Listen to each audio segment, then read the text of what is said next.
اعوذ باللہ من الشیطان الرجیم بسم اللہ الرحمن الرحیم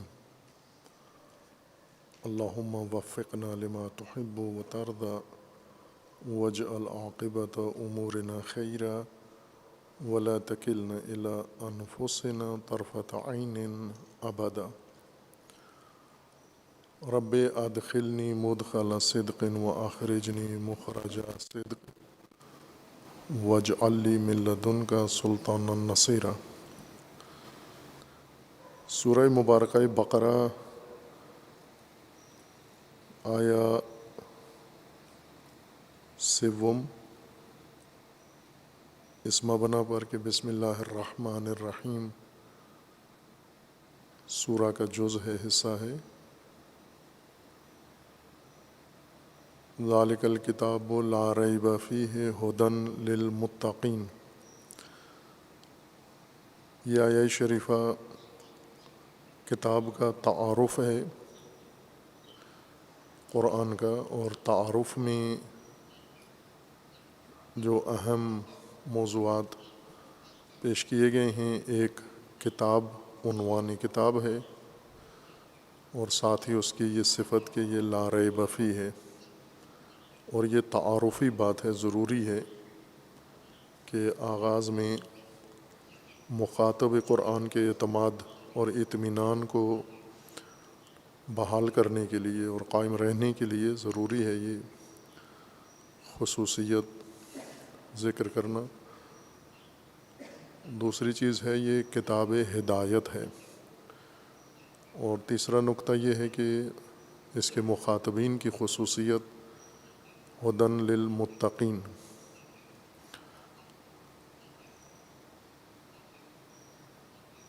کتاب ہے اور کتاب ہدایت ہے۔ کتاب کا وصف بھی قرار دیا کہ کتاب ہدایت ہے، اس کتاب سے غیر ہدایت اور غیر ہدایتی مقصود جستجو نہ کیا جائے۔ یہ پابندی ہے ایک طرح کی قرآن کریم کے اندر غور و خوض کے لیے۔ ذالک الکتاب لا ریب فیہ ھدی للمتقین۔ جیسے دواؤں کے اوپر لکھا ہوتا ہے کہ یہ دوا بیرونی استعمال کے لیے ہے، کھانے کے لیے نہیں ہے، یہ ہدایت دواؤں کے اوپر ان کے کور میں تعارفی طور پر لکھی ہوئی ہوتی ہے، کیونکہ ممکن ہے کوئی کھا لے اس کو، اور ہو جاتا ہے ایسے جو لوگ آگاہ نہیں ہیں، سادگی ہے ان کے اندر، یہ کرتے ہیں یہ کام۔ یا اسی طرح اگر قطرات کی صورت میں کوئی دوا ہے، ناک، آنکھ، کان میں ڈالنے کے قطرات، تو وہاں بھی یہ وضاحت کی جاتی ہے کہ یہ بیرونی استعمال کے لیے ہیں، یعنی معدے میں نہ جائے، تناول نہ ہو کسی بھی صورت میں۔ یہی جو دوا ہے اگر بیرونی جسم کے حصے میں استعمال ہو تو دوا ہے، اور اگر یہ تناول کر لی جائے، معدے میں پہنچ جائے تو یہ داء ہے، بیماری ہے۔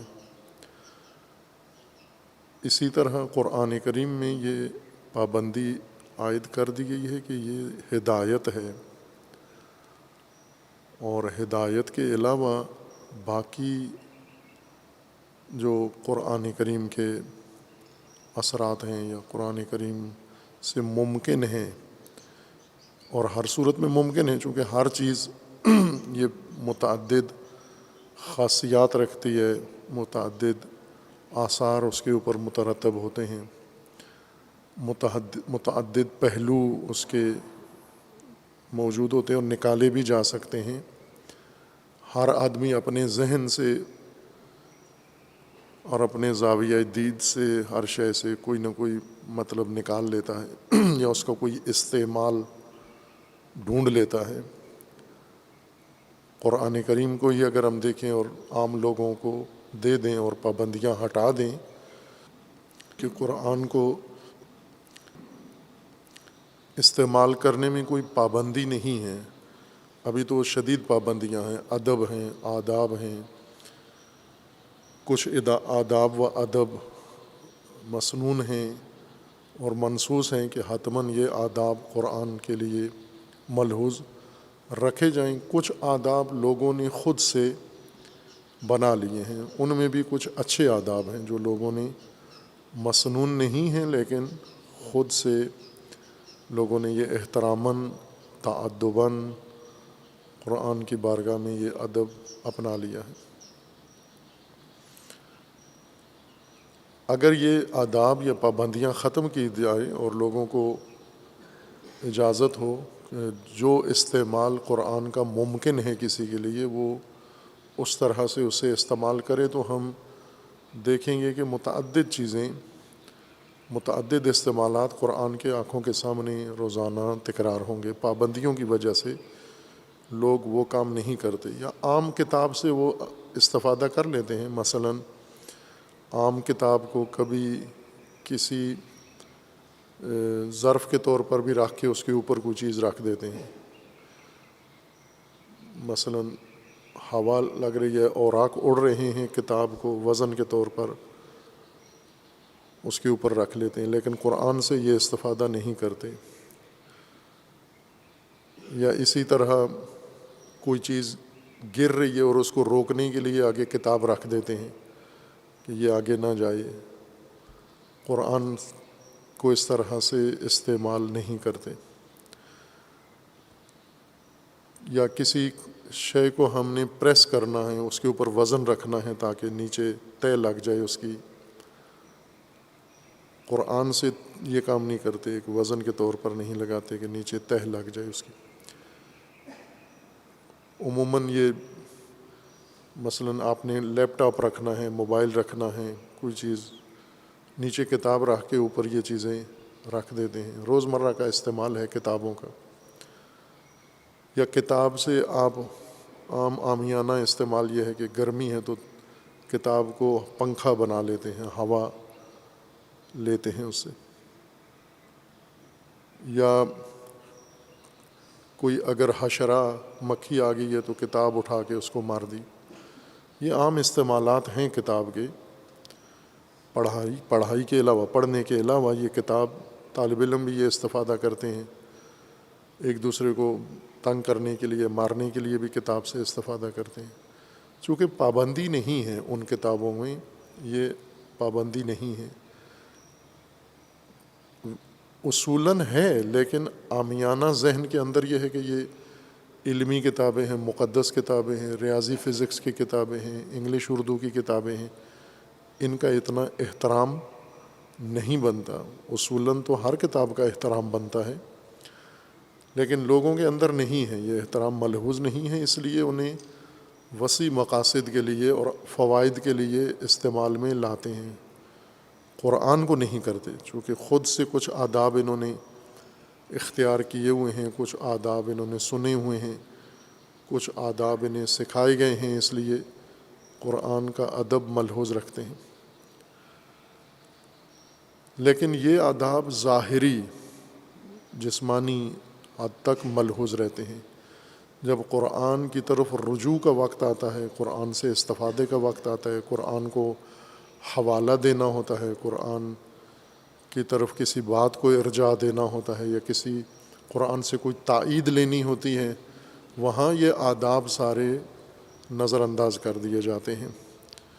قرآن سے قسم کھاتے ہیں جس کی ممانعت ہے کہ نہ کریں یہ کام. قرآن کو قسم کے لیے، قسم ویسے پابندی ہے، قسم کھانے پر منع کیا گیا ہے کہ آپ بات بات پہ قسم نہ کھائیں.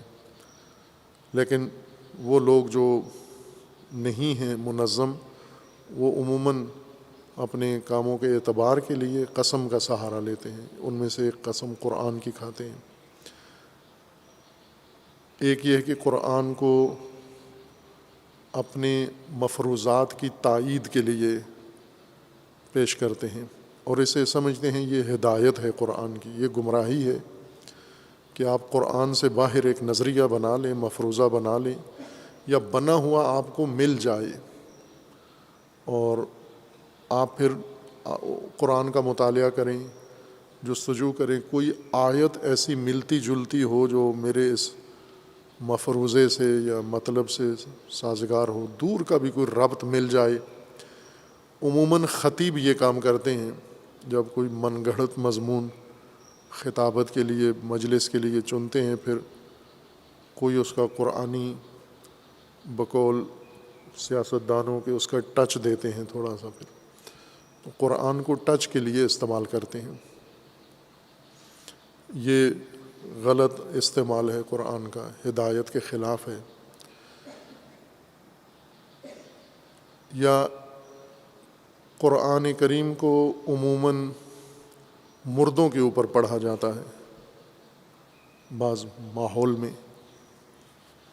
کچھ ایسے مسلمان معاشرے ہیں جہاں پر مردوں کے لیے علیحدہ سے سامان فراہم کیا گیا ہے، جیسے ایران میں اگر کوئی فوت ہو جائے تو وہاں زیادہ قرآن نہیں پڑھا جاتا، اگر پڑھا بھی جائے رسمی طور پر ایک آدھ صفحہ پڑھ دیتے ہیں، جس اہتمام کے ساتھ پاکستان میں پڑھا جاتا ہے ایسا وہاں نہیں ہے، چونکہ قرآن کے علاوہ مردے کے لیے اور بڑا پیکیج ان کے پاس موجود ہوتا ہے ایران میں، وہ اس کو وہ اہتمام کرتے ہیں اس کے لیے، اور اچھا خاصا خرچے والا اہتمام کرتے ہیں۔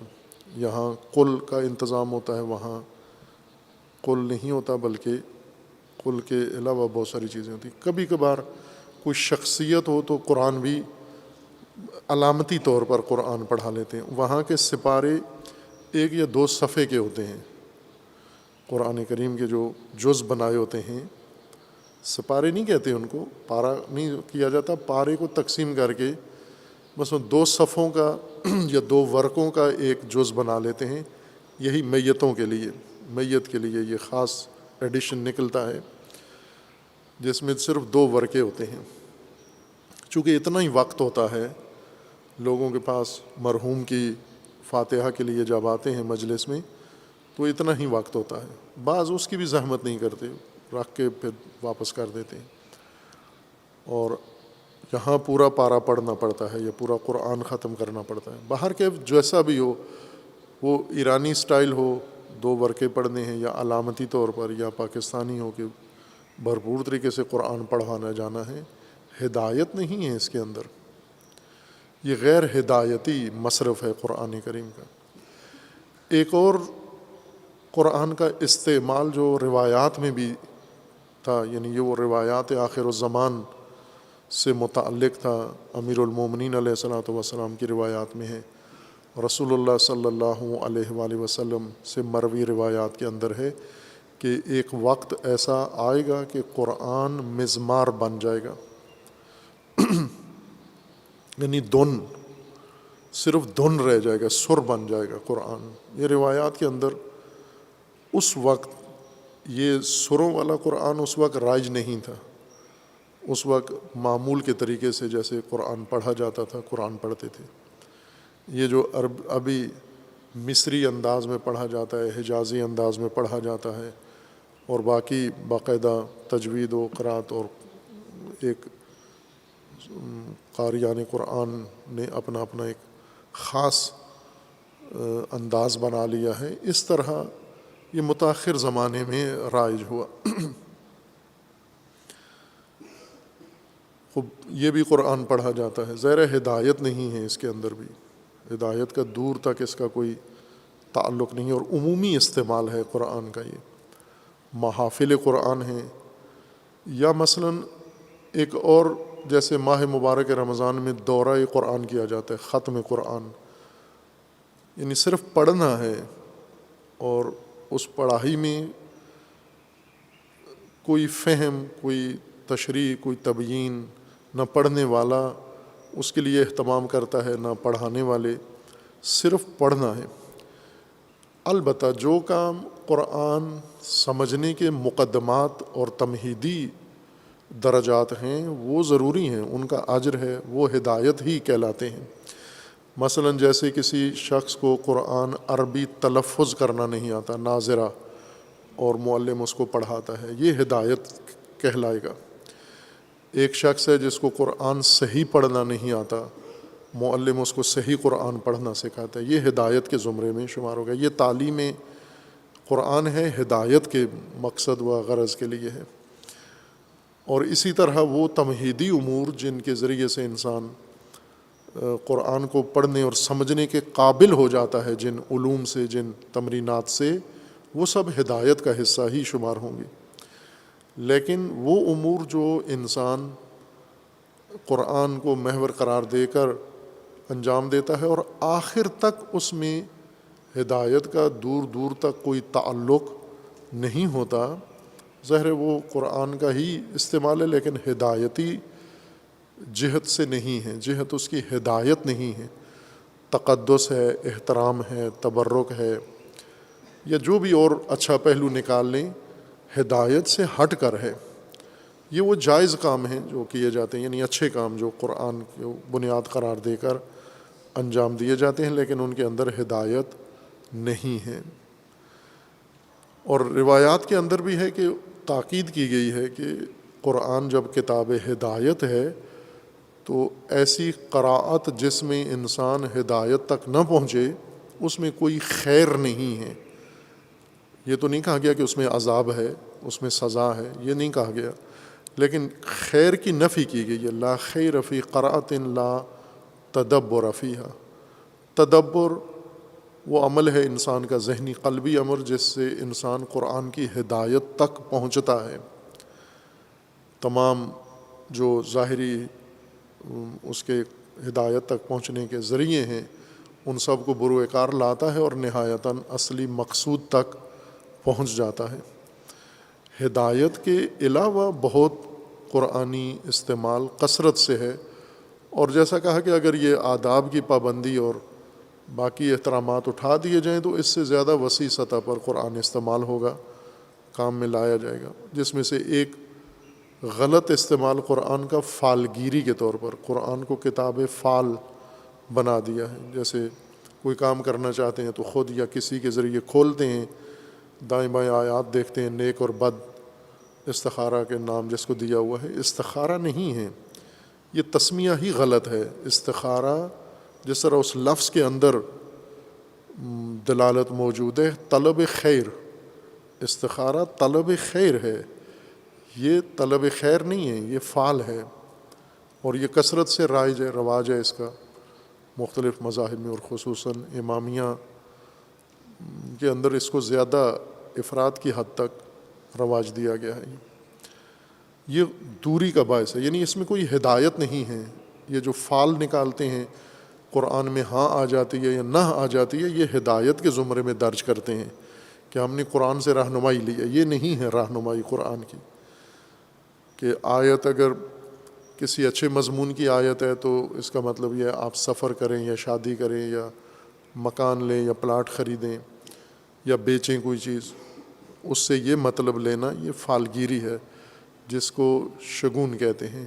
یعنی یہ شگن ہے جو عموماً خرافات کا حصہ ہے نا، کہ بعض چیزوں کو تطیر جس طرح کرتے ہیں کہ اگر یہ چیز آئے، جیسے آنکھ پھڑکتی ہے تو دائیں آنکھ پھڑکے تو اچھی علامت ہے، بائیں آنکھ پھڑکے تو غلط علامت ہے۔ یہ ہتھیلی پہ خارش ہوتی ہے پیسے ملیں گے، پاؤں کے تلوے پہ خارش ہوتی ہے سفر کریں گے، پانچا الٹ گیا ہے آپ کا تو مہمان آئے گا، کوا بول گیا ہے تو کوئی بری خبر آنے والی ہے۔ یہ انہی کا حصہ ہے، یہ تطیر جس طرح قرآن کریم نے اس کا خصوصیت کے ساتھ ذکر کیا ہے۔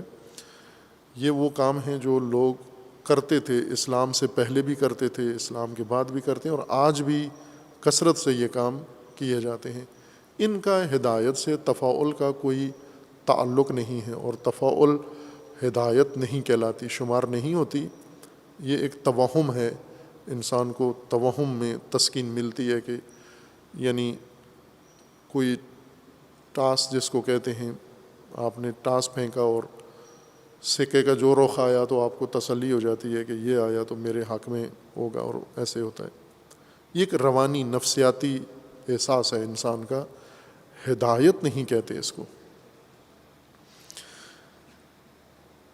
بس پہلی چیز تو یہ ہے کہ قرآن نے پابند کر دیا ہے، ذالک الکتاب لا ریب فیہ ھدی للمتقین، ھدی کہہ کر پابند کر دیا ہے کہ کتاب فقط جہت ہدایت کے لیے ہے اور اس کی طرف رجوع ہدایت کے لیے ہو، اور اس سے استفادہ ہدایت کا ہو، غیر ہدایت جہت میں اس کو استعمال نہ کیا جائے، وہ ہدایت سے ہٹ کر ہے۔ البتہ قرآن کریم کے اندر ایسی آیات ہیں جہاں سے جیسا قرآن نے خود فرمایا ہے کہ بعض جن کے دلوں میں زیغ ہے، کھوٹ ہے، آگے آئی یہ آیت سورہ آل عمران میں کہ متشابہات ہیں و محکمات ہیں، اور جن کے دلوں میں کھوٹ ہے، جن کے دلوں میں کمزوری ہے، گمراہی ہے، وہ متشابہات کو تعویل کر کے، متشابہات کو ہیر پھیر کر کے اور اس سے استفادہ کرتے ہیں۔ اس طرح کی آیات قرآن میں ہیں کہ زیغ کی بنیاد پر ان آیات سے قرآن کے غیر ہدایتی مقاصد کے لیے استشہاد کیا جاتا ہے، انہیں گواہ اور ثبوت اور دلیل کے طور پر پیش کیا جاتا ہے، وہ ہدایت کے زمرے میں وہ چیزیں نہیں آتی۔ اور خود ہدایت سے دوری، ہدایت سے محرومی کا ایک بڑا ذریعہ، بڑا سبب یہ چیزیں بنی ہیں جب ہم قرآن کی جانب غیر ہدایتی مقاصد کے لیے رجوع کرتے ہیں، یا قرآن کو ہدایت کی جہت کے علاوہ جب استعمال کرتے ہیں، یہ خود ہدایت سے محرومی کا، یا قرآن کریم کی اپنی تعبیر کے مطابق مہجوریت قرآن کا بڑا سبب یہ ہے کہ لوگ انس رکھتے ہیں قرآن سے لیکن ہدایتی جہت سے نہیں رکھتے۔ اور جیسا اشارہ کیا تھا کہ ہم اگر قرآن کو ہدایت کے جتنے عملی اور علمی میادین ہیں وہاں جا کے ملاحظہ کریں تو ہمیں قرآن نظر نہیں آتا۔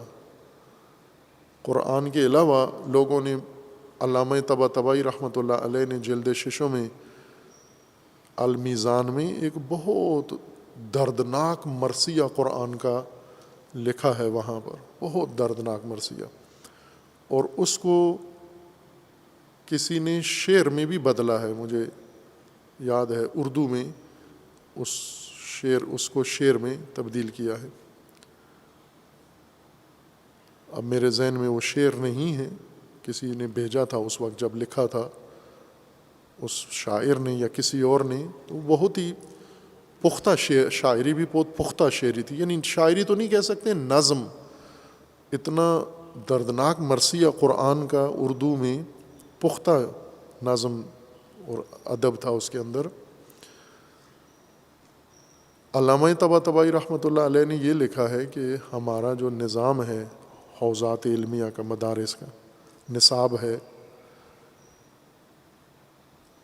جو علوم ہیں اس میں جو درجات ہیں، اور انتہا تک انہوں نے اجتہاد کا لکھا ہے، بلکہ شاید میرے ذہن میں ہے کہ عالمیت کا لکھا ہے، عالم، کہ ہمارا نصاب پڑھ کے دین کا ایک شخص مجتہد اعظم و عالم بن سکتا ہے ایک دن بھی قرآن کی طرف رجوع کیے بغیر۔ جلد ششم المیزان میں علامہ طباطبائی کا یہ فرمانا ہے، ایک دن بھی رجوع نہ کرے، سرے سے قرآن پوری عمر میں کھول کے نہ پڑھے، نہ اپنے طالب علمی کے زمانے میں، نہ اپنی تدریس کے زمانے میں، نہ اپنی فقہات و اجتہاد کے زمانے میں، نہ تتبع اور تحقیق کے زمانے میں سرے سے قرآن کی طرف نہ آئے، تو باقی جو نظام بنا ہوا ہے دینی علوم کا، نصاب بنا ہوا ہے اور جو اسلوب بن چکا ہے، رائج ہو چکا ہے، قرآن مکمل طور پر اس سے باہر رکھا گیا ہے۔ یہ کیسے ممکن ہوا ہے؟ یہ بہت دردناک بات ہے، یہ واقعاً دردناک بات ہے۔ یہ ان تمام مصائب سے بڑا مصائب ہے جو ہم آج تک سنتے آئے ہیں، اس سب سے بڑا مصائب یہ ہے کہ ہمارا اتنا دقیق نصاب، طولانی نصاب قرآن سے بالکل مبرہ اور خالی ہے، اور انسان اعلیٰ ترین درجات تک پہنچ جاتا ہے قرآن کی طرف رجوع کیے بغیر۔ اسی لیے اس اجتہاد اور اس نصاب سے ہدایت برآمد نہیں ہوتی، اس سے جو کچھ نکلتا ہے وہ ایک روش ہے تقلیدی جو دہرائی جاتی ہے ایک نسل سے دوسری نسل، اور کسی نسل کے مسائل حل کرنے کے لیے وہاں کچھ بھی موجود نہیں ہوتا۔ اس کی ایک بڑی وجہ یہ ہے کہ قرآن محور نہیں ہے نصاب ہمارا، یعنی قرآن کو بطور ہدایت لیا ہی نہیں ہے۔ اگر ہدایت لیتے تو علم دین میں سب سے پہلا اور بڑا علم ہی قرآن کا علم ہونا چاہیے۔ باقی علوم قرآن سمجھنے کے لیے مددگار کے طور پر ہیں، تمہید کے طور پر ہیں۔ یہ سب کچھ جو ادبیات ہم پڑھتے ہیں، اصول پڑھتے ہیں، فقہ پڑھتے ہیں، منطق پڑھتے ہیں، فلسفہ پڑھتے ہیں، بلاغت پڑھتے ہیں، یہ سب مقدمہ ہے قرآن پڑھنے کے لیے۔ جیسے یہ سب وضو ہے نماز کے لیے۔ اگر کوئی قوم بہترین وضو کر لے اور بڑے احتیاط کے ساتھ وضو کریں لیکن نماز نہ پڑھیں، یہ ایسا ہی ہے جیسے ہم کر رہے ہیں، جو نصاب پڑھا رہے ہیں۔ یہ وضو کراتے ہیں، نماز کی طرف وقت ہی نہیں ہوتا، توجہ ہی نہیں ہوتی۔ اصل تو قرآن سمجھنا تھا ان سارے علوم کی مدد سے، اس تیاری سے قرآن سمجھتا تھا۔ قرآن سمجھنے کا مطلب یعنی ہدایت قرآن اخذ کرنی تھی۔ اور جیسا سورہ فاتحہ کی تفسیر میں عرض کیا تھا کہ قرآن کی ہدایت یہ نہیں ہے کہ اگر رسول اللہ صلی اللہ علیہ وآلہ وسلم کے زمانے میں جن لوگوں نے قرآن سمجھا، جو ان کی سمجھ میں آیا وہ انہوں نے کتابوں میں، تفاسیر میں، روایتوں میں لکھ دیا، وہ میراث ہمارے پاس موجود ہے اور ہم اسی کو ہدایت مان لیں۔ یہ نہیں ہے ہدایت قرآن۔ قرآن کی ہدایت کا اہتمام، یعنی قرآن سے ہدایت لینے کا اہتمام، اہتداء بالقرآن ہر نسل نے خود مستقل کرنا ہے۔ سابقہ نسلوں کی فہم کو لے کر، ورثہ لے کر، یہ قرآن کی ہدایت نہیں ہے، یہ سابقہ آبا کی ہدایت ہو جائے گی۔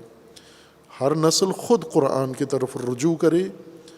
اور ابھی عرض ہوگا ہدایت کی ایک ایسی صفت جو ہمیں لازم قرار دیتی ہے، یہ امر کہ ہر نسل خود ہدایت کی خاطر قرآن کی طرف رجوع کرے۔ وہ جو سابقہ نسلوں نے، بزرگوں نے قرآن سے سمجھا ہے، وہ آپ کی میراث علمی شمار ہوگا، وہ آپ کی ہدایت شمار نہیں ہوتا۔ بھلے اسے پڑھیں، استفادہ کریں، اپنی علمی بنیاد محکم مستحکم کریں، قرآن فہمی کے لیے اپنی صلاحیت بڑھائیں ان تفاسیروں سے، لیکن یوں نہیں کہ وہی ہو چکی ہے لہٰذا میرا کام صرف اس تفسیر کو سمجھنا ہے۔ میرا کام اس تفسیر سے مدد لے کر اپنی صلاحیت بڑھا کر قابلیت خود قرآن کو سمجھنا ہے اور قرآن سے ہدایت لینی ہے۔ بس ایک خصوصیت اس آیہ شریفہ میں قرآن کریم کی یہ ہے کہ کتاب ہدایت ہے یہ، اور یہ تکرار ہوا ہے متعدد آیات کے اندر آگے کہ یہ کتاب ہدایت ہے۔ مختلف انداز میں، مختلف اسلوب میں اللہ تعالیٰ نے یہ نقطہ جو یہاں ہے یہ تکراراً آیا ہے قرآن کریم میں۔ دوسرا نقطہ یہ ہے کہ چونکہ کتاب و ہدایت دونوں اصلی موضوع ہیں اور دونوں آگے جا رہے ہیں، بس آغاز ہوئی ہے یہاں سے آخر تک جاری رہے گی۔ جس طرح کتاب ہدایت کی کتاب ہے، دوسری خصوصیت اس آیت کے اندر یہ ہے کہ یہ ہدایت بھی کتابی ہے، یعنی ہدایت کا انداز کتابی ہے۔ کتاب کا وہ مطلب جو عرض کیا تھا، ہدایت بصورت منتشر ہدایت ہی نہیں کہلاتی، ہدایت ہے ہی وہی جو بصورت کتابت ہو، یعنی جو منظم ہو، جو مرتب ہو، جس کا آپس میں ایک تعلق ہو و ارتباط ہو۔ کتاب ہدایت کی ہے، ہدایتی ہے، ہدایت کتابی ہے۔ یہ کتابی رنگ، کتابی شکل، کتابی صورت، جیسے اس کو کہا تھا کہ علل اربع میں سے ایک علت سوری ہے۔ علت سوری اس حیت کو کہتے ہیں جو آپ ادبیات میں زیادہ قابل فہم ہے، صرف نحو قرآن کی نسبت زیادہ آسان لگتے ہیں ہمیں۔ مثلا آپ جب یہی سادہ ابواب عربی افعال کے، عربی کلمات کے ہم پڑھاتے ہیں، ثلاثی کے یا دیگر، یعنی 3 حرفی، 4 حرفی، 5 حرفی اوزان، اور ان کے اندر حروف جیسے زارابا، عالمہ، یہ دو چیزوں سے مرکب ہے یہ لفظ.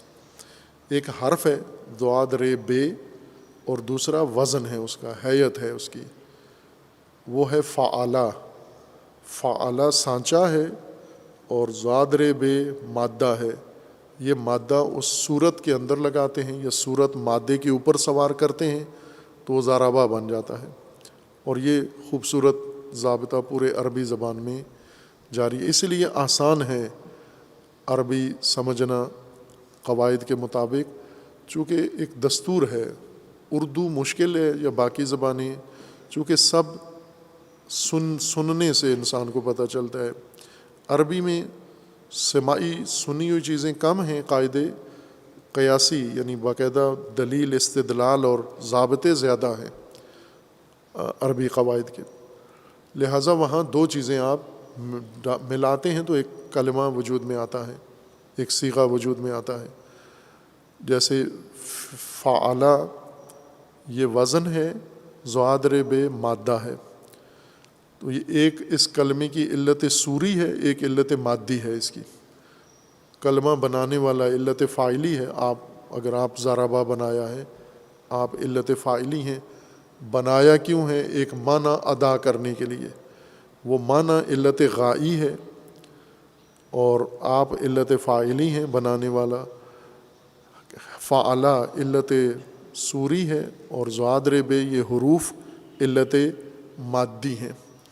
اب جب انسان ان چاروں چیزوں کو سمجھ لیتا ہے تو پوری حقیقت اس شے کی ہمارے سامنے کھل جاتی ہے. قرآن کریم میں اللہ تعالیٰ نے کتاب کے تعارف کے لیے پہلے اس کا عنوان قرآن کا کتاب اختیار کیا ہے، پھر کتاب کو ہدایت سے موصوف کیا کہ یہ کتاب ہدایت ہے، اور پھر آگے یہ بات جب آگے بڑھتی ہے تو ہدایت کو بھی کتابی انداز میں پیش کیا ہے. چونکہ ہدایت کا ہدایت ہونا اس بات کا متقاضی ہے. ہدایت یعنی وہ علم، وہ امور، وہ قاعدے، وہ ضابطے جن کے ذریعے سے انسان نے راستہ اور مقصد پانا ہے، تلاش بھی کرنا ہے اور اس کو طے بھی کرنا ہے. یہ دونوں کام ہدایت کا حصہ ہیں. راستہ ڈھونڈنا، پھر اس راستے کے اوپر سفر کرنا، طے کر کے مقصد تک پہنچنا، یہ دونوں ہدایت ہی کی خصوصیات ہیں. ہدایت انہی امور کا مجموعہ ہے. اور یہ کام کب ہوتا ہے؟ منتشر مطالب اور قواعد سے یہ کام نہیں ہوتا. یہ مرتبط مطالب سے یہ کام ہوتا ہے جن کا تعلق و ربط ہو آپس میں. اس لیے یہ مرتبط ہدایت مقصود حاصل کر سکتی ہے، یعنی اس سے انسان مقصود حاصل کر سکتا ہے. راستے کی پہچان مرتبط ہدایت سے ہو سکتی ہے. منتشر مطالب ہدایت کہلاتے ہی نہیں ہیں. اس لیے کتاب کو، ہدایت کو کتابی حیت دی گئی ہے. یہ اس کی علت صوری کہلائی گی ہدایت کے لیے کہ یہ حتماً مرتبط ہو، منظم ہو اور ثابت ہو، آپس میں اس کا ایک اندرونی ارتباط ہو ہدایت کے اصولوں کا. اور وہ موجود ہے قرآن کریم میں. اگر اس کو دیکھیں تو وہ آپس میں بہت اس کا گہرا ربط ہے. جیسے سورہ فاتحہ میں آپ نے مشاہدہ کیا کہ اللہ تعالیٰ کی الوہیت کا بہت گہرا ربط ہے اللہ تعالیٰ کی ربوبیت سے. اللہ تعالیٰ کی ربوبیت و الوہیت کا بہت وسیع ربط جڑا ہوا ہے اللہ تعالیٰ کی مالکیت سے. اور پھر یہی جو صفات ہیں اللہ تعالیٰ کی، ان کا بہت گہرا ربط جڑا ہوا ہے انسان سے، کائنات سے. اور پھر انسان کی جو کیفیات ہیں جیسے عبدیت ہے، عبادت ہے، اس کا بہت گہرا تعلق ان حقائق کے ساتھ جڑا ہوا ہے. یعنی ہمیں نہ بھی سمجھ میں آئے، ہمارے لیے کوئی نہ یہ ربط ڈھونڈ سکے، کشف کر سکے، تو بھی فی الواقع نفس الامر میں وہ مرتبط ہیں آپس میں. یوں تو نہیں کہ جن چیزوں کا رابطہ ہم سمجھ لیتے ہیں وہ مرتبط ہیں، جن کا رابطہ ہمیں نہیں پتہ ہوتا وہ مرتبط نہیں ہے. جیسے ابھی گرمی ہے، وہ گرمی کے بہت سارے وجوہات ہیں بارشیں نہیں ہو رہی ہیں، اس کی بہت ساری وجوہات ہیں جن میں سے اکثر ہمیں نہیں معلوم۔ ہمیں معلوم نہ ہونے کا مطلب یہ نہیں ہے کہ وہ سبب نہیں ہے، وہ ذریعہ نہیں ہے۔ ہمیں جو معلوم ہے، جس طرح قرآن میں اللہ نے فرمایا کہ تمہیں معلوم کتنا ہے تمہیں، وما اوتیتم من العلم الا قلیلا، یہ جو مسکال برابر علم تمہیں دیا گیا ہے یہ تو تمام حقیقت نہیں ہے، حقیقت تو بہت وسعت رکھتی ہے، تمہیں تھوڑا سا مسکال دیا گیا ہے تمہاری ظرفیت کی حد تک۔ یعنی اس کو مثال دوں میں تو ہمارا علم کتنا ہے، جیسے پرندوں کے معدے کو پوٹا کہتے ہیں، پوٹا جس میں وہ دانے ڈالتا ہے پرندہ، سنگچین فارسی میں اس کو کہتے ہیں، یعنی جس میں پرندہ کوئی مرغی بھی آپ کاٹے نا تو اس میں پوٹے میں دانے جمع ہوتے ہیں، جس طرح کھائے تھے اسی طرح سالم پڑے ہوئے ہیں، وہ ہضم پھر اگلے مرحلے میں جا کر ہوتے ہیں۔ انسان کا بھی ایک اس طرح کا پوٹا بنا ہوا ہے جس میں علم جاتا ہے۔ چڑیا کا کتنا پوٹا ہے، کتنے دانے چڑیا چگ سکتی ہے، گن لیں اس کے کھول کے، تو انسان کا پوٹا کھولے، مغز کھول کے علم چنے تو چڑیا سے بھی چھوٹا ہے۔ وما اوتیتم من العلم الا قلیلا، اور یہ علم قلیل انسان میں اتنا خمار پیدا کر دیتا ہے، یہ چڑیا میں اتنی اشتہا بھر دیتا ہے، یہ 2 دانے جو چگتی ہے، پھر اس کے بعد اس کے کر و فر دیکھیں، اس کی پھرتیاں دیکھیں، کھایا کیا ہے اس نے، لیا کیا ہے 2 دانے، ایک قطرہ پانی پیا ہے 2 دانے، پوٹے میں ٹوٹل اتنی خوراک ہے۔ اسی طرح انسان اس کا علم اتنا ہی ہے، لیکن اس کے حرکات دیکھیں، سکنات دیکھیں، دعوے دیکھیں، احساسات دیکھیں، تکبر غرور دیکھیں، وہ کیا بنا ہوا ہے۔ اسی کے لیے فرمایا تھا کہ وما اوتیتم من العلم الا قلیلا، حقائق اور علم دیکھیں تو بہت قلیل ہے تمہارا علم، اس علم سے آپ نہیں پیمائش کر سکتے واقعیت و حقیقت کو۔ اور علم ہمارا ایک بڑا حصہ علم کا وہ علم نہیں ہے، ہم نے ویسے اس کو اعزازی طور پر علم کی ڈگری دی ہوئی ہے، وہ حقیقت میں گمان ہے، ظنون ہے، خرص امانی ہے۔ یہ قرآن کا فرمانا ہے کہ انہم الا امانیہ، امانی ہیں، امنیہ ہیں، آرزویں ہیں، توہمات ہیں جن کو علم کا نام دیا ہوا ہے آپ نے۔ وہی جو قلیل چند ایک جملے ہیں وہ بھی سارے حدس و گمان ہیں سارے، جن کو آپ نے علم کا نام دیا ہوا ہے، اور ان میں سے بھی بہت سارے پھر جہل مرکب ہیں، یعنی مطابق واقعیت نہیں ہیں، واقع کے مطابق نہیں ہیں، بس وہ جو متاع تھوڑی سی ہے اگر اس کو جا کر جستجو کریں، آزمائیں، تو وہ تو بہت ہی اندر سے، جیسے کسی انسان نے اپنے گمان میں چند پیسے جمع کیے ہوئے ہوں اور اس کو بڑا خزانہ سمجھتا ہو اور اس کو بڑا سنبھال کے رکھا ہوا ہو، جب وقت آنے پر جب وہ پیسے نکالے تو پتہ چلے سارے جعلی اور کھوٹے سکے ہیں، جعلی نوٹ ہیں اور کھوٹے سکے ہیں، کسی کام کے نہیں ہیں۔ یہ بساط علمی انسان کی ہو جاتی ہے، خصوصاً وہ علم جو اندر، جس طرح کبھی کھانا پیٹ میں جا کے نا کھلبلی مچا دیتا ہے، ادم مچاتا ہے نا کھانا، کچھ کھانا جاتے ہیں بار بار، پیٹ سے آوازیں بھی آنا شروع ہو جاتی ہیں، بار بار واش روم بھی جانا پڑتا ہے، اور انسان تحرک زیادہ ہو جاتا ہے اس کے اندر، نماز کے بیچ میں سے اٹھ کے چلا جاتا ہے، نماز جمعہ چھوڑ کے چلا جاتا ہے، تو اس کا مطلب ہے پیٹ میں گڑبڑ ہے۔ تو یہ تحرکات سارے، جس کے پیٹ میں سکون و آرام سے بیٹھا ہوا ہے، صبح وضو کیا ہے شام تک قائم رکھا ہوا ہے، لیکن جس کے پیٹ میں ہوا بھری ہوئی ہے، جس کے پیٹ میں مروڑ پڑے ہوئے ہیں، جس کے پیٹ میں اور خرابیاں پیدا ہو گئی ہیں، تو وہ بار بار دوڑتا ہے۔ اسی طرح علم بھی خراب غذا کی طرح بعضوں کے ذہنوں میں جا کر وہ ہلچل کھلبلی مچا دیتا ہے، پھر وہ دعوے اور ادعا بڑے بڑے اور تحرکات اس کے شروع ہو جاتے ہیں، اظہارات شروع ہو جاتے ہیں، وہ پھر ہر میدان میں اظہار وجود کرنا شروع کر دیتا ہے۔ کھول کے دیکھیں تو اندر یہ چیز نکلتی ہے۔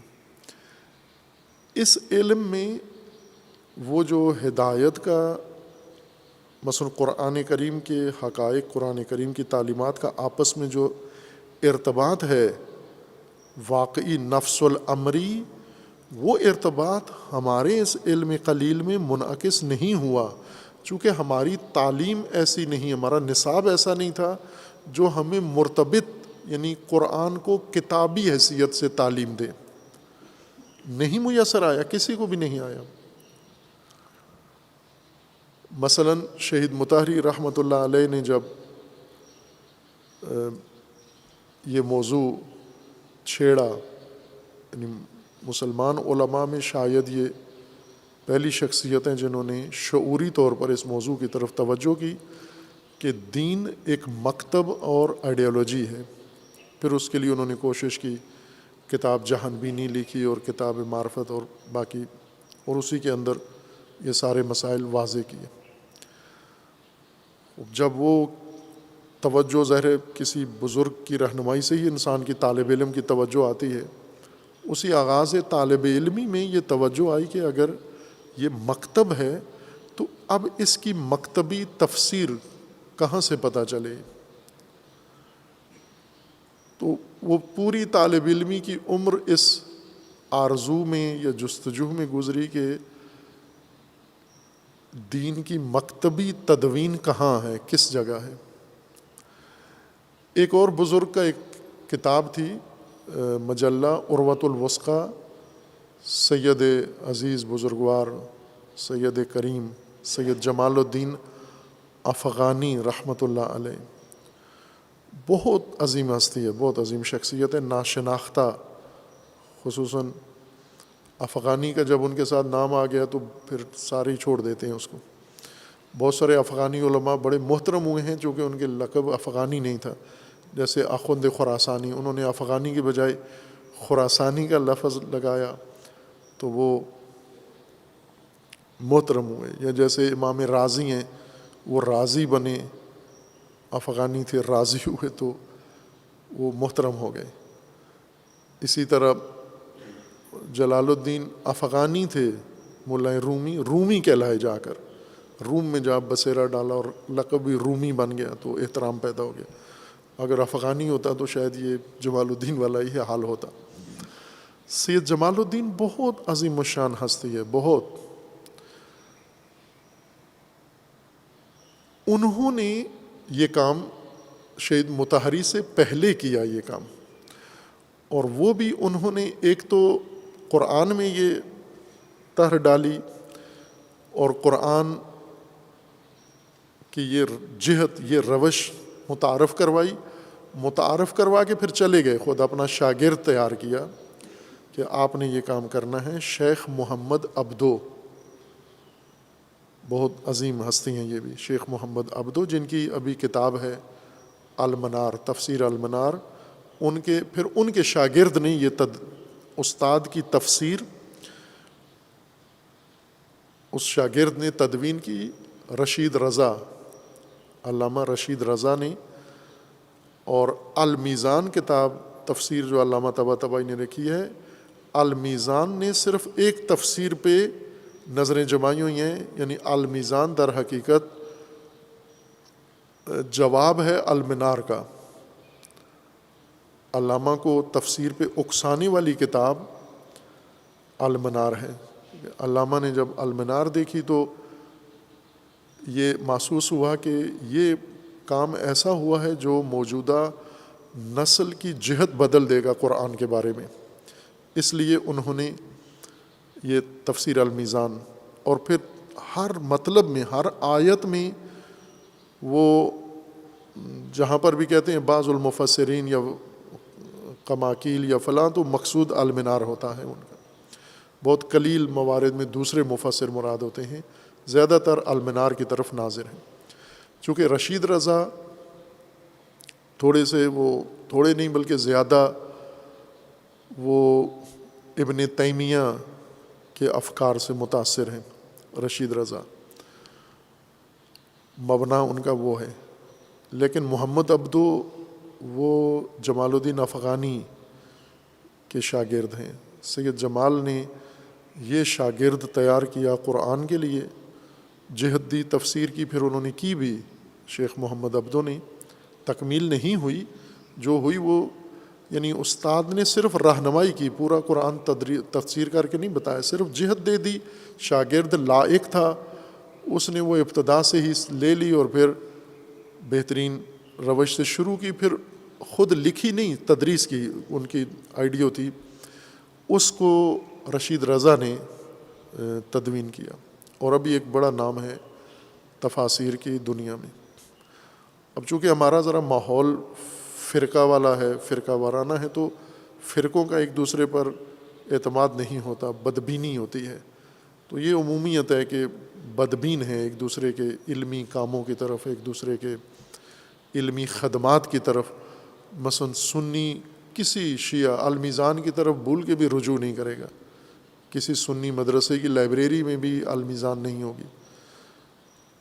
شیعہ کے یہاں ہوتی ہے، المنار لے لیتے ہیں، لیکن نہ کہ استفادے کے لیے، بلکہ یہی جو علامہ نے کام کیا، نقد کرنے کے لیے، جواب دینے کے لیے، رد کرنے کے لیے۔ لیکن اپنی جگہ پر بڑی وزین کتاب ہے المنار، ہر پہلو سے۔ یہ جہت کہ کتاب ہے، اور کتاب کی کتابی تفسیر بصورت مکتب تفسیر ہو، یہ جہت سید جمال نے دی۔ پھر خود ایک اور کام کیا، فرانس میں پیرس میں جا کر فقہی کام کیا، اور ایک مجلہ نکالا عروۃ الوثقیٰ کے نام سے۔ اس مجلے کے اندر دین کی مکتبی تشریح خود شروع کی، ماہانہ میگزین تھا جو فرانس سے نشر ہوتا تھا، اس کا نام بھی عروۃ الوثقیٰ تھا وہ۔ پھر اس کے بعد انہوں نے ایک اور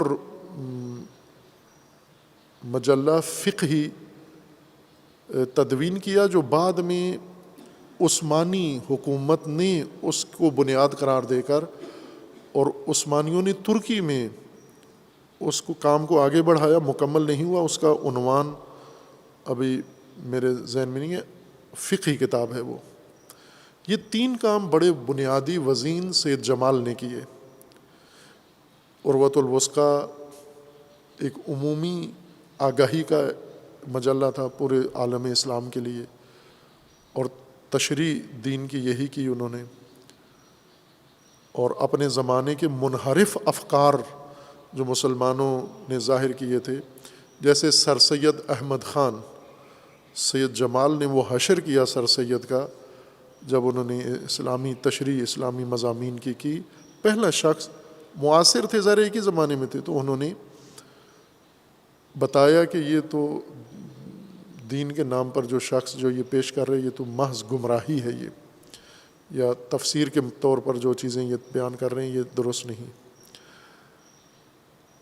اور وہ جو کتاب تیسری کتاب تھی جس کا نام ابھی میرے ذہن میں نہیں ہے، میری لائبریری میں ہے کتابوں میں، اب وہ بھی منتشر ہو گئی ہے، لائبریری منظم نہیں ہے، وہ تھی 2 جلدوں کی کتاب تھی، جس میں مسائل فقہیہ تدوین ہوئے ہیں، لیکن نہ توضیح المسائل کی طرح مسئلہ نہ، وہ تدوین ہوئے ہیں اس میں بصورت آئین، جس طرح قانون ہوتا ہے ایک ملک کا، شک نمبر 1، شک نمبر 1 کا تبصرہ نمبر 1، تبصرہ نمبر 2، تبصرہ نمبر 3، فقہ کو اس طرح سے تدوین کیا ہے سید نے، یعنی بنیاد بنائی ہے۔ پھر اس کو آگے تھوڑا سا عثمانیوں نے، ترکیوں نے مزید کام کیا، لیکن 2 جلدیں ظاہراً موجود ہیں، باقی میرے علم میں نہیں ہے وہ آگے بھی اس کے متعلق کام ہوا ہے یا نہیں ہوا۔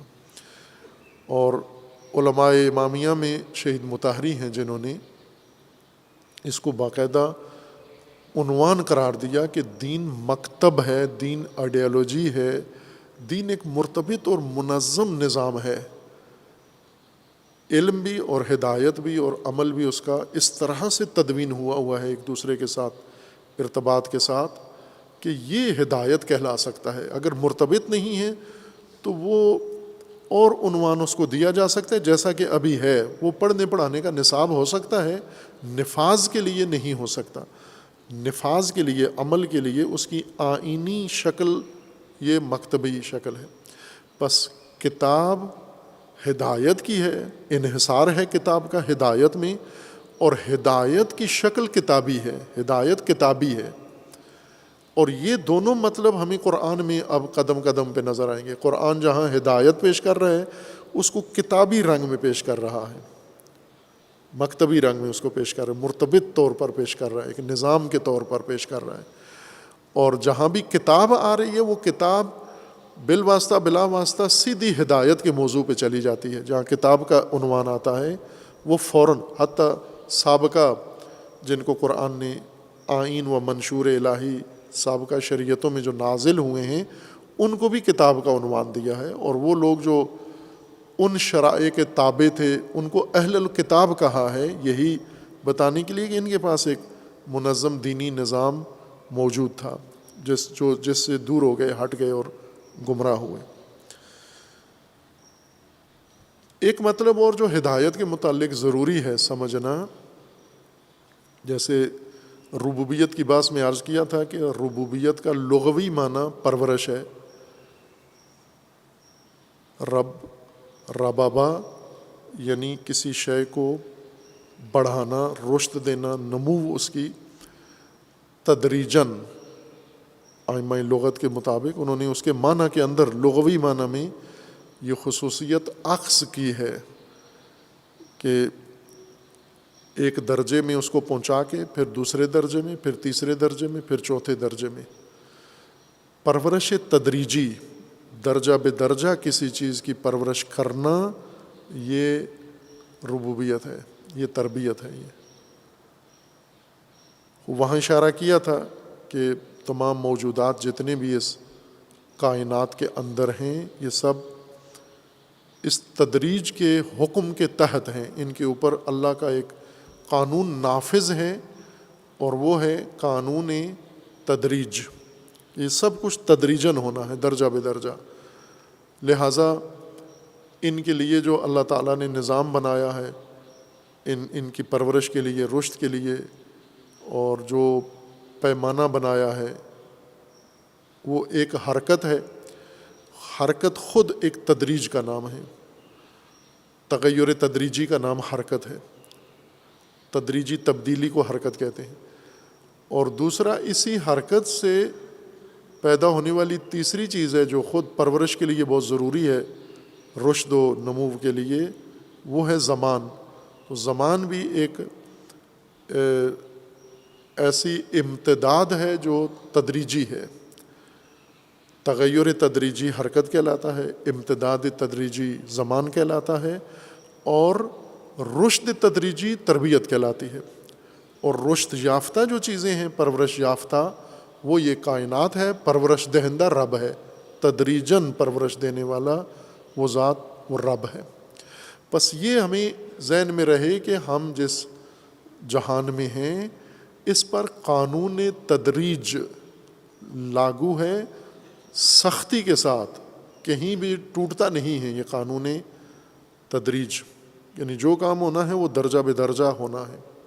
یہ ایک نقطہ عرض کیا تھا پہلے، اس کو اب وقت ہے ہم ہدایت کے ساتھ جوڑیں اس کو، کہ ذالک الکتاب لا ریب فیہ ھدی للمتقین. وہاں پر بھی یہ سوال کے طور پر اٹھایا تھا کہ بعض لوگ اہدنا الصراط المستقیم کا معنی یہ کرتے ہیں کہ ہدایت پر ہمیں قائم رکھ، یا بعض ہستیوں کے بارے میں، مثلا جیسے رسول اللہ جب کہتے ہیں اہدنا الصراط المستقیم، تو وہ یہ جملہ ایسے تعبداً کہہ رہے ہیں یا واقعاً وہی بھی دعائیہ جملہ ہے حضور کا کہ مجھے بھی ہدایت فرما.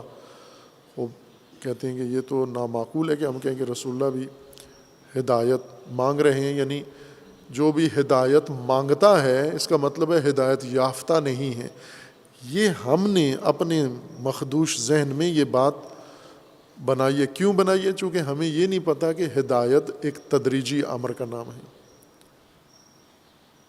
جس طرح رشد، نمو تدریجی امر ہے، اسی طرح ہدایت بھی اس متدرج موجود کے لیے ہدایت ہے. تو خواہ ہدایت بھی تدریجی ہے، تکوینی ہدایت بھی تدریجی ہے، تشریعی ہدایت بھی تدریجی ہے، یعنی درجہ بے درجہ. اور جو چیز تدریجی ہو، درجہ بے درجہ ہو، اس کے متعدد درجات ہوتے ہیں. اگر ہم اپنے لحاظ سے اپنے آپ کو بنیاد قرار دے کہ پھر ہم اس تدریج کو دیکھیں تو نہ ختم ہونے والے درجات ہیں. اگر مقصود مبدا و منتہا کو دیکھیں، اللہ تعالیٰ کی ذات کو، مبدأ ہستی کو اور منتہا ہستی کو دیکھیں تو پھر تو محدود ہیں، چونکہ لامحدود فقط اللہ کی ذات ہے. لامحدود خالق اور مخلوق میں سب سے بنیادی جیسے بہت فرق ہے، کہیں کہ بلکہ کوئی مشابہت ہی نہیں ہے، لیس کمثلہ شیء، لیکن ہم نے اذہان میں بالکل مماثلت قائم کی ہوئی ہے خالق اور مخلوق میں. اور بعض تو اتنے آگے چلے گئے ہیں کہ سرحدیں ہی مٹا دی ہیں خالق اور مخلوق کی. اللہ کا فرمان ہے کہ لیس کمثلہ شیء، تو پھر تو موازنہ بنتا ہی نہیں ہے خالق اور مخلوق کا اس آیہ کریمہ کی روشنی میں. ایک بڑی جو چیز خصوصیت ہے وہ محدودیت و لامحدودیت ہے. مخلوق جہاں بھی ہو محدود ہے، ہر پہلو سے محدود ہے.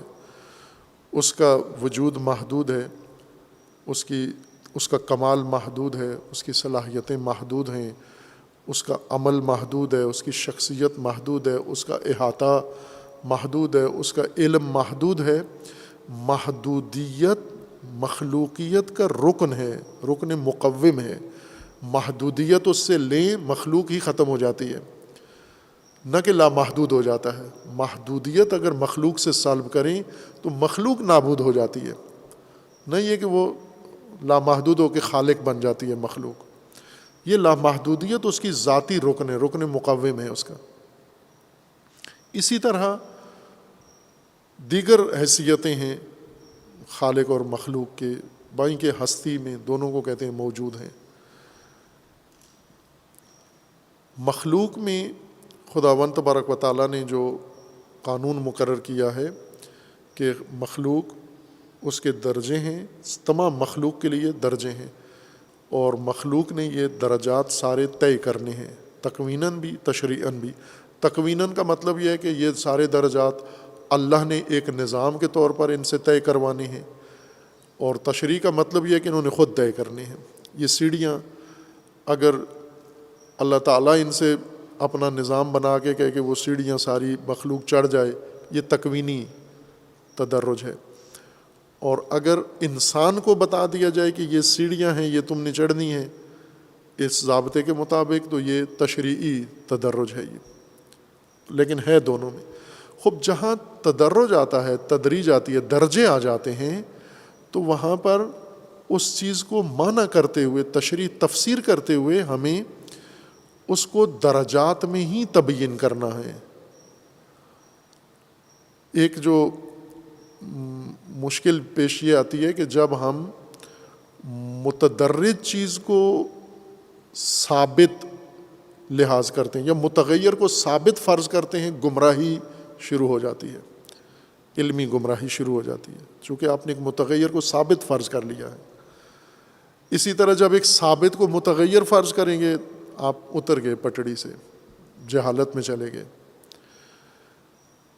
متدرج چیز کو جب آپ اس کے درجات کو نظر انداز کر کے اسے غیر متدرج اگر دفعی فرض کرتے ہیں، متدرج کے مقابلے میں ہے دفع، ناگہان، ایک دفعہ، ہم زمان، تمام ذات اس کی ایک ہی دفعہ تمام اجزاء وجود میں آ جائیں، یہ دفعی الوجود ہے.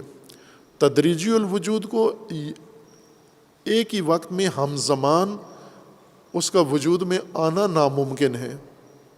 مثلاً آپ پورا ایک گھنٹہ، پورا مکمل ایک گھنٹہ، اس کے 60 منٹ اور ہر منٹ کے 60 سیکنڈ، یہ یکجا ایک گھنٹہ ایجاد کر کے دکھائیں آپ، ایک گھنٹہ وجود میں آئے گا، لیکن اس کا قانون یہ ہے کہ ایک ایک سیکنڈ اس کا وجود میں آئے گا. یعنی ایک گھنٹہ جو ہے، اس کا ایک سیکنڈ جب ہوگا تو اگلا سیکنڈ نہیں آ سکتا وجود میں جب تک یہ موجود ہے. یہ سیکنڈ گزرے گا، پھر اگلا سیکنڈ وجود میں آئے گا. آپ یہ کہیں نہیں، یہ پہلا سیکنڈ بھی محفوظ ہونا چاہیے، اگلا سیکنڈ بھی ساتھ اس کے آ کے ساتھ مل جانا چاہیے، تیسرا بھی، چوتھا بھی، اور 60ویں سیکنڈ کے آنے تک یہ پہلا سیکنڈ اور اس کے بعد والے سارے یہیں پر بیٹھے رہیں، یہ ناممکن ہے. یعنی یہ علمی زبان میں کہیں گے یہ بےہودگی ہے، ایک قسم کی نظری اور فکری بےہودگی ہے یہ سوچنا کہ متدرج کو انسان ثابت کہے کہ یہ ثبات آ جائے، اس کے اندر ٹھہراؤ آ جائے، یہ ناممکن ہے. لیکن ہم کثرت سے ہمیں قرآن کریم میں اور علوم میں ان چیزوں سے سروکار ہے، متدرج چیزوں سے، جیسے زمان ہے، جیسے حرکت ہے، ہم ان کو ٹھہرا ہوا فرض کرتے ہیں. چونکہ ٹھہرا ہوا فرض کرتے ہیں یعنی سارے اجزاء اس کے یکجا لحاظ کرتے ہیں، یہ تخیل میں تو ہو سکتا ہے، واقعیت میں نہیں ہو سکتا. یعنی یہ زمانہ جو ہے، ایک ہفتہ اتنی، ایک سال، یا آپ کے ذہن میں ایک مرتبط زمانہ ہے، آپ کے ذہن سے باہر ایک سیکنڈ ہے فقط. یہ ایک سیکنڈ سے زیادہ صدی موجود ہے تو اس کا ایک ہی سیکنڈ ایک وقت میں موجود ہے. سال کا بھی ایک سیکنڈ موجود ہے، گھنٹے کا بھی ایک سیکنڈ موجود ہے، منٹ کا بھی ایک سیکنڈ. سیکنڈ بھی نہیں، سیکنڈ سے نیچے یعنی جو حقیقی جز ہے وہ آن ہے. آن ایک آن فقط ایک مرحلے میں موجود ہے، دوسری آن بعد میں آئے گی، تیسری آن. ہمیشہ ایک آن موجود ہے، آنات اکٹھے نہیں ہو سکتے چونکہ تدریجی ہیں. یہ جب تدریجی امور میں ہماری بات جاتی ہے تو یہاں ہم ان کے اس حقیقت کو، ان کی اس تدریجی نوعیت کو، وجودی خاصیت کو نظر انداز کر کے ہم ان کو لحاظ کرتے ہیں جس طرح ہم تخیل میں ان کو ٹھہرا ہوا لحاظ کیا ہے. ٹھہرا ہوا لحاظ کر کے پھر ان کے بارے میں اس ثبات کی بنیاد پر پوری فکری نظری عمارت قائم کر دیتے ہیں.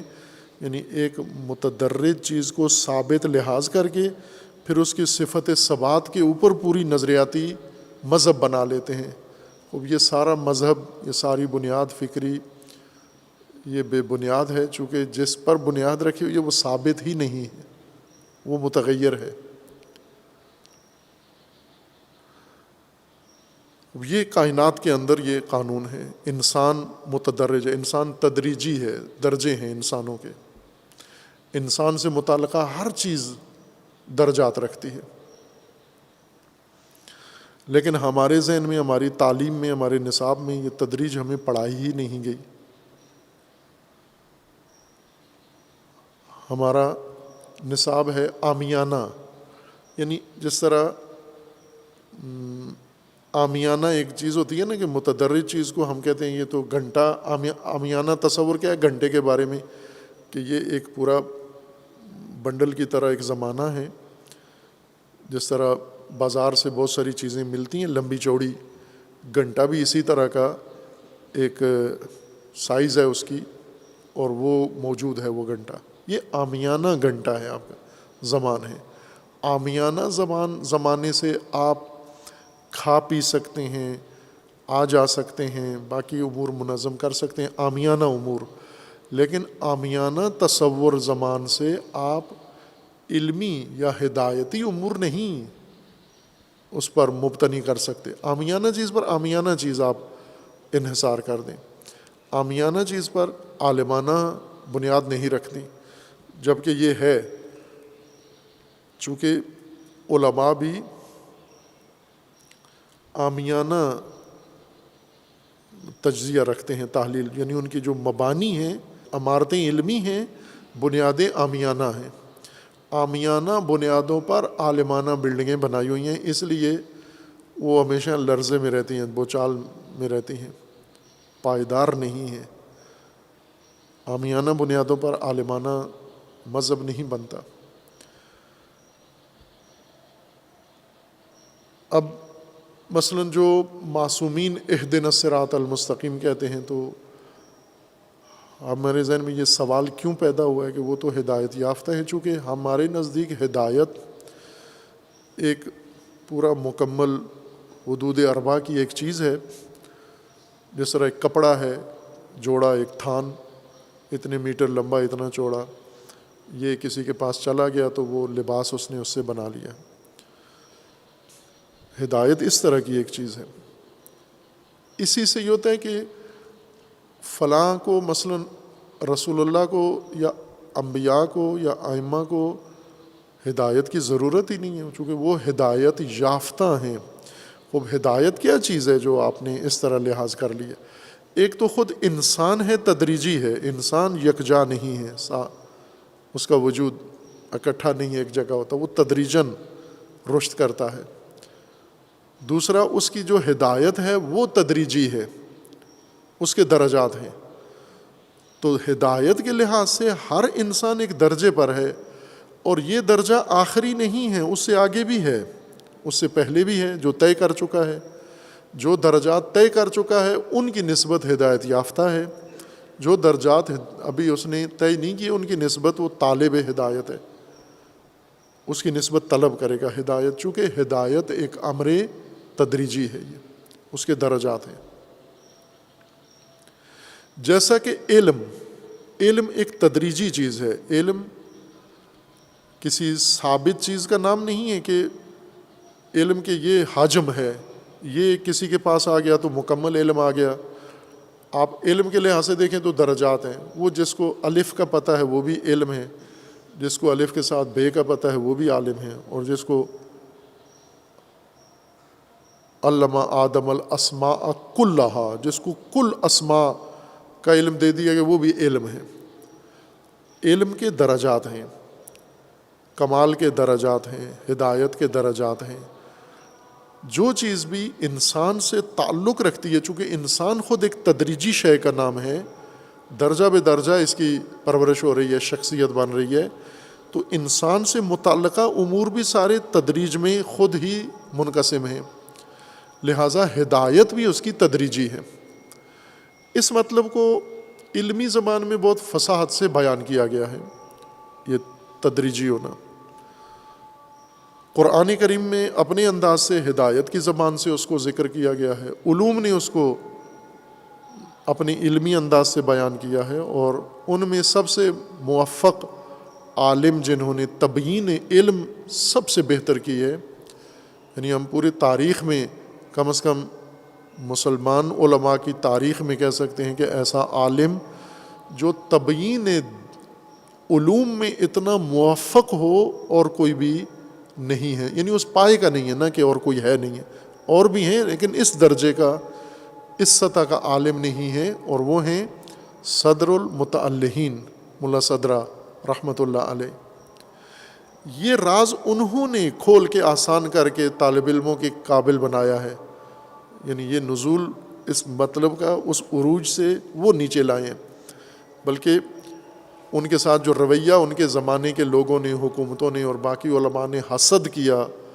کسی مجلس میں نے اشارہ کیا تھا، یہ حضرت آیت اللہ حسن زادہ عملی قدس سرہ کی مجلس میں یہ ضمناً یہ بھی موضوع عرض کیا تھا کہ جو کچھ صدر المتعلہین کے ساتھ کیا، بہت ناروا سلوک کیا، علماء اس کی بنیاد بنے حسد کی وجہ سے، اور ان علماء نے، وہ شاہ کے مقرب تھے، اور اتنا شاہ کو بھرا انہوں نے بدبین کیا کہ شاہ نے سزائے موت عالم کے ذریعے سنوا دی، وہ بھی عالم تھا، قاضی، سزائے موت دے دی بغیر کسی جرم کے، نظریے کی بنیاد پر، چونکہ وہ علماء ان کے سامنے ذرا بجھے بجھے سے لگتے تھے، یہ روشن سورج تھا، وہ ٹمٹماتے ہوئے تھے، تو اپنے آپ کو سمجھتے تھے کہ یہ ان کی وجہ سے ہم پیچھے جا رہے ہیں۔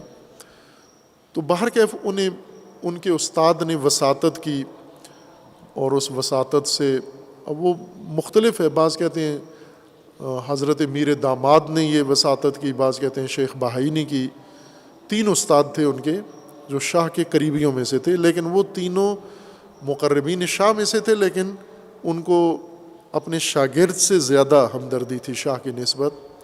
ایک میر فندرسکی تھے، یہ 3 استاد تھے ان کے، تو ان میں سے کسی نے وساطت کی کہ آپ ان کو سزائے موت دو گے تو ایک ہی دفعہ ختم ہو جائے گا، مر جائے گا، اتنی تکلیف نہیں ہوگی، تو آپ ان کو ایسا کرو، ایسی سزا دو کہ روزانہ تکلیف پہنچے۔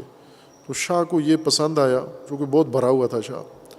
تو انہوں نے کہا کیا کریں؟ انہوں نے پھر کہا کہ ان کو کسی محروم علاقے میں جہاں نہ پانی ملتا ہو، نہ کھانا ملتا ہو، نہ سایہ ملتا ہو، ایک بہت ہی بد آب و ہوا جگہ پر انہیں جلا وطن کر دیں، ملک بدر کر دیں۔ تو شاہ کو پسند آئی، تو انہوں نے اس طرح ان کو قم اس وقت سب سے آب و ہوا کے لحاظ سے برا علاقہ تھا، آج بھی ویسا ہی ہے، لیکن آج چونکہ ایک شہر بن گیا ہے اور شہری سہولتیں زیادہ آ گئی ہیں، تو وہ تلخیاں اور وہ سختیاں اب نہیں ہیں، اس زمانے میں تھیں۔ پانی کھارا ہے اس کا، ہوا گرم ہے اس کی، صحرا ہے، اور ان علاقوں میں سے ہے جہاں زندگی بہت دشوار ہے۔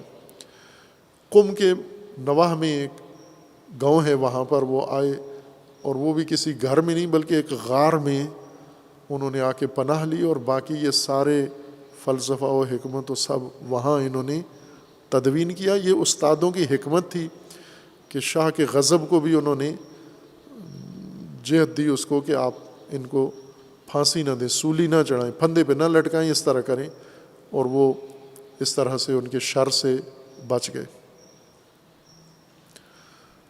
اب یہ بزرگوار اس سختی کے اندر انہوں نے یہ حکمت کی بنیاد ڈالی۔ علماء کو انہی وجوہات سے چڑ تھی کہ جو مسائل ان کو نہیں سمجھ میں آتے تھے یہ پل بھر میں حل کر دیتے تھے، اور وہ علماء اپنی توہین سمجھتے تھے کہ ہم اتنے بڑے القابات والے، اتنے بڑے ٹائٹل والے، اتنے بڑے عناوین ہیں ہمارے، اور جو مسئلہ ہمارے پاس آتا ہے ہم گول مول کرتے ہیں، جو ان کے پاس جاتا ہے وہی مسئلہ وہ سادگی سے ان کو سمجھا دیتے ہیں۔ باہر کے بہت بے نظیر شخصیت ہستی ہیں دنیا علم میں، انہوں نے یہ مباحث کھولے، واضح کیے، اور آسان زبان میں۔ ایک دفعہ انہوں نے خواب میں اپنے استاد کو دیکھا، میرے داماد کو، تو میرے داماد سے شکوہ کیا کہ میں نے جو کچھ کہا ہے، لکھا ہے، یہ وہی باتیں جو آپ لوگ کرتے ہیں، تو میرے ساتھ اتنا برا سلوک کیوں ہوا ہے؟ آپ لوگوں کے ساتھ کچھ نہیں ہوا، آپ محترم رہے، لیکن میرے ساتھ یہ نہایت برا سلوک ہوا۔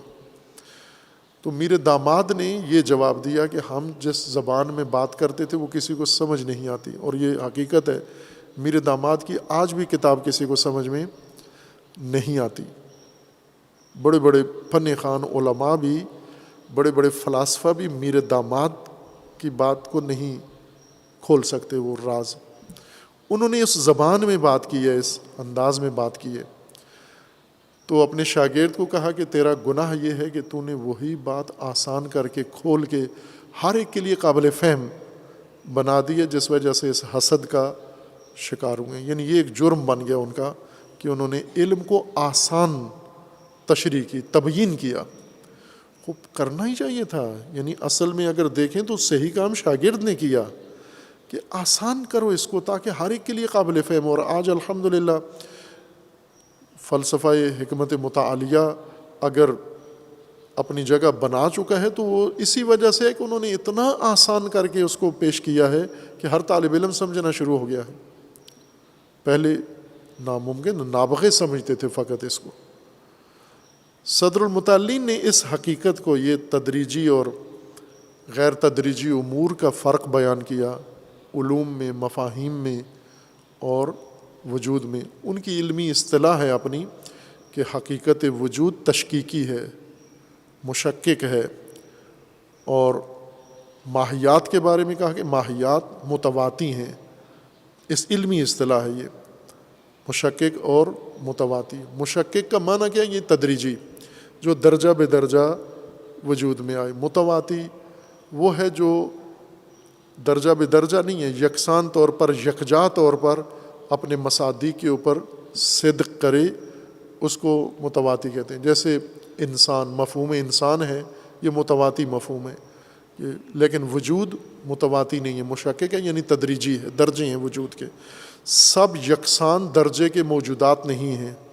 یعنی انسانوں کا وجود دیکھیں تو وجود کے لحاظ سے ہر انسان دوسرے انسان سے درجے کے لحاظ سے مختلف ہے، لیکن انسان مفہوم انسان کے لحاظ سے اسی جیسا انسان ہے، مفہوم اسی طرح اس پر صدق کرے گا۔ خوب یہ مطلب انہوں نے اتنا واضح کر کے کھولا کہ پہلی کلاس کے بچے کو بھی سمجھ میں آنا شروع ہو گیا، لیکن سمجھ کر اس بات کو مبنا نہیں بنایا کہ اگر یہ امور تدریجی ہیں تو پھر جہاں جہاں ان کا ذکر آتا ہے تو ان کا تدرج اور تدریجیت ملحوظ رہے، ہم جب بحث کرتے ہیں ان کے احکام ذکر کرتے ہیں تو یہ چیز نظر میں رہے۔ خوب جیسے علم، صدر متعلی نے فرمایا کہ علم ایک حقیقت مشکک ہے، یعنی درجات ہیں علم کے، علم ایک حقیقت متواتی نہیں ہے۔ اسی طرح دیگر جتنے بھی کمالات ہیں، کمالات سب کے سب جو سنخ وجود سے ہیں وہ سب تدریجی یعنی درجہ ہے، ان کو تشکیکیت ہے ان کے اندر۔ خوب ہدایت بھی اسی سنخ سے ہے، ہدایت ایک تشکیکی امر ہے، متواتی نہیں ہے کہ ہم تمام ہدایت یافتہ ایک جیسے ہدایت یافتہ ہیں، اور ہدایت یکجا طور پر کسی انسان کے کھاتے میں یا اللہ یکجا دے دیتا ہے یا انسان خود یکجا طور پر ساری ہدایت ایک دفعتاً واحدہ لے لیتا ہے، نہ، امر تدریجی ناممکن ہے دفعتاً کوئی اس کو حاصل کر لے یا پا لے، چونکہ اس نے تدریجاً ہی وجود میں آنا ہے، تو وجود ہی تدریجی ہے، اس کا ہے بھی ایک امر تدریجی کے لیے انسان کی ہدایت ہے، اور انسان بھی تدریجی ہے، ہدایت بھی تدریجی ہے، اور اسی وجہ سے انسان کی انسانیت بقدر ہدایت انسان ہے، جتنا درجہ ہدایت کا ہوگا اتنا اس کی انسانیت کا بھی درجہ ہوگا۔ لہٰذا ذالک الکتاب لا ریب فیہ ھدی للمتقین، تو اگر ہم ہدایت، ایک تو یہ کہ ہدایت کتابی ہے، یعنی اس کی حیت شکل کتابی شکل ہے، کتاب ہدایت کی ہے اور یہ تدوین ہدایت کی ہے، اور ہدایت کتابی صورت میں ہے۔ اگر اس کی کتابیت کو نظر انداز کر کے منتشر کر دیں گے، جیسے آپ اپنی کتاب کا کھول دیں، اس کا شیرازہ کھول دیں آپ، پھر ورقے کیا ہوں گے، کوئی ورقہ آندھی میں اڑ کے کدھر چلا جائے گا، کوئی ورقہ مسجد میں پڑا ہوگا، کوئی ورقہ ہاسٹل میں پڑا ہوگا، کوئی ورقہ کلاس روم میں، جس طرح یہ بے نظم طلباء کی کتابیں ہوتی ہیں، شیرازہ نکل جاتا ہے، کتاب منتشر ہو جاتی ہے، پھر یہ نہیں پتہ یہ کون سا صفحہ ہے، کس کتاب کا ہے، کس کاپی کا ہے۔ یہ پھر کتابی نہ ہو اگر ہدایت تو وہ ہدایت ہی نہیں رہتی۔ اگر منتشر ہو جائے، شیرازہ نکال دیں، مطالب الگ الگ ہو جائیں، ہر موضوع الگ ہو جائے، دوسرے موضوع سے ربط ہی آپس میں نہ رہے، پھر یہ ہدایت نہیں رہتی، ایک مشغلہ اور سرگرمی بن جاتی ہے، وہ جس کو لہو کہا تھا، لعب کہا تھا۔ اور دوسرا یہ کہ یہ ہدایت ایک امر تدریجی ہے، اس کے اندر درجات ہیں، ہمیشہ یہ درجہ بے درجہ انسان کو عطا ہوگی۔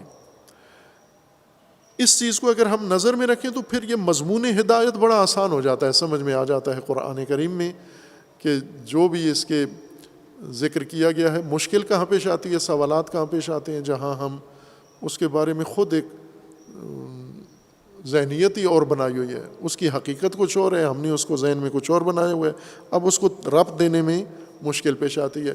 اب اسی آیت کے اندر ایک بہت مخمصہ، اسی آیت میں قرآن کہہ رہے کہ قرآن میں ریب نہیں ہے، اور اسی آیت میں یہ مسئلہ ہے کہ یہ ھدی للمتقین ہے، یہ متقین اور ہدایت سے کتنے سوالات پیدا ہوتے ہیں، تو پھر غیر متقین، یہ تو ہدایت متقین کے لیے، تو غیر متقین کے لیے کیا ہے، پھر ان کے لیے کوئی اور قرآن ہے، یہ تو متقین کے لیے ہے، تو غیر متقین کیا ہدایت پا ہی نہیں سکتے؟ متقین تو ہیں ہی ہدایت یافتہ ہیں، جن کے لیے آپ ہدایت بھیجی ہے وہ تو پہلے سے ہی ہدایت یافتہ ہیں، چونکہ متقی ہیں۔ ہدایت تو چاہیے غیر متقی کو، اس کے لیے یہ ہدایت نہیں ہے، ادھر سے آپ کہہ رہے ہیں لا ریب فیہ ہے، اس میں کوئی ریب ہی نہیں ہے، مسئلہ ہی نہیں ہے، تو مسئلہ تو پہلی آیت میں پیش آ گیا۔ یہ ہدایت ہے متقیوں کے لیے، متقی کس کو کہتے ہیں؟ جو ہدایت یافتہ ہوں پہلے سے، تو یہ تو تحصیل حاصل ہے۔ اور اسی طرح اگر یہ متقین کے لیے ہدایت ہے تو غیر متقین بے نیاز ہیں ہدایت سے، یا انہیں ہدایت کرنی نہیں ہے. اگر انہیں نہیں کرنی ہے تو پھر یہ تو پہلے سے ہی ہدایت یافتہ ہیں. یعنی قرآن اگر غیر متقین کے لیے نہیں ہے، متقین کے لیے ہے، تو پھر دونوں صورتوں میں اس کی ضرورت نہیں ہے. کیوں کہ متقی اس کے بغیر پہلے سے ہدایت یافتہ ہیں، غیر متقیوں کو یہ ہدایت دے گا نہیں یا دے نہیں سکتا. تو دونوں صورتوں میں ضرورت ہی نہیں ہے پھر اس کی. یہ واپس لیا جائے یہ قرآن. آپ کہہ رہے تھے لا ریب فیہ ہے، اس میں تو کوئی ریب ہی نہیں ہے، اس میں کوئی مسئلہ ہی نہیں ہے، اس میں کوئی الجھن ہی نہیں ہے. تو الجھن تو پہلی آیت میں ہی پیدا ہو گئی. لہٰذا مفسرین نے پھر زور سارا مارا کہ قرآن ہدایت متقین کے لیے. پھر بہت خوبصورت کام ہے مفسرین کے ہر ایک کے کہ اب کس طرح اس کو حل کیسے کریں کہ یہ غیر متقیوں کے لیے بھی ہدایت ہو، متقین کے لیے بھی ہو. تو پھر اس آیت کا کیا کریں، جبکہ دیگر آیات میں ہے کہ ہدن للناس، سب کے لیے ہدایت ہے. یہاں متقین پھر کیوں کہا گیا ہے؟ اس کے لیے پھر علماء کرام نے، مفسرین نے کافی محنت کی ہے، زحمت کی ہے، اور خوبصورت مطالب بیان کیے ہیں، قابل استفادہ مطالب ہیں. ظاہر چونکہ ہماری بنا یہ نہیں ہے کہ ہم وہ اقوال نقل کریں یہاں پر، لیکن بہت عالی بات کی ہے علماء نے، اس مفسرین نے، خصوصاً محقق مفسرین نے خوبصورت بات کی ہے. اس کو بعد میں بیان کریں گے. صلی اللہ علیہ محمد.